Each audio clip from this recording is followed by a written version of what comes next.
I feel numbness, pain, and emptiness. Others go to sleep and have nightmares, but I wake up to one on a daily basis. A light really went out in my life 3 years ago when my husband was arrested and held without charges. But deep down, there is a strong determination and a knowledge in the darkest moments of our despair that this cannot go on. They have to release him. Repealing emergency rule would go some way in demonstrating that the war is over and that it is time for reconciliation. Not only for my husband's case, but for the thousands of others who are detained under the same draconian laws that are seemingly boundless.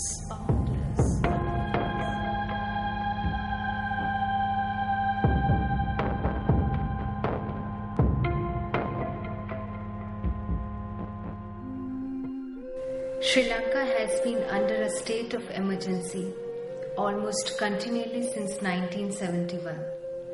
Successive governments have used national security as an excuse to introduce a range of broad and often confusing emergency regulations. This has led to serious erosion and suspension of people's rights to freedom of thought, conscience, and expression, as well as their right to live free from arbitrary arrest and detention. On 6 March 2008, the Terrorist Investigation Division arrested Vativel Jasikaran under the emergency regulations on suspension of terrorism-related activities. His wife Valamati Jasikaran was arrested as an accessory. Vativel Jasikaran is a writer, publisher, and manager of the news website Outreach Sri Lanka, and also of the magazine North Eastern Monthly. On 8 June 2008, the Jasikarans filed a fundamental rights case at the Supreme Court, stating that their arrest and detention was illegal and that Vativel had been tortured in Terrorist Investigation Division custody. On 30th June, the Ministry of Defence extended their detention. After almost 6 months of being detained without charge, Vativel Jasikaran was indicted on 27th August 2008 for inciting communal disharmony by printing, publishing and distributing North Eastern Monthly. Valamati was charged with aiding and abetting her husband. On 26th October 2009, 16 months after their trial began, the Supreme Court acquitted them of all charges.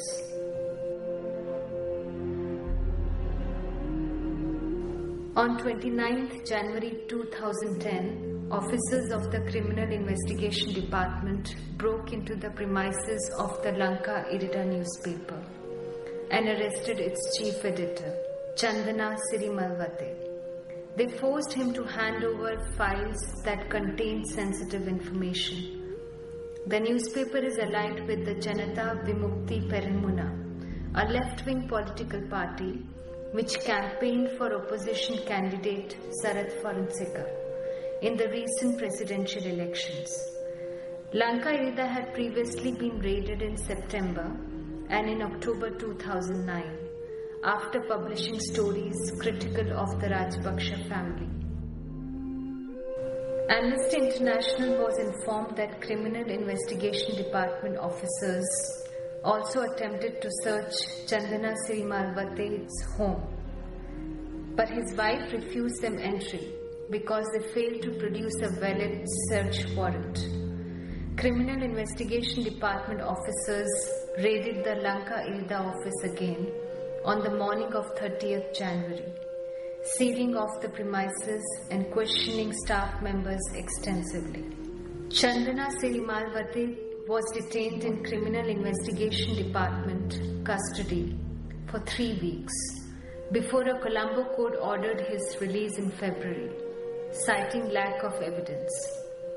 This court order came after substantial international campaigning on Chandana Sirmalwate's behalf, and immediately after President Rajapaksa reportedly instructed the Criminal Investigation Department to assist in his release.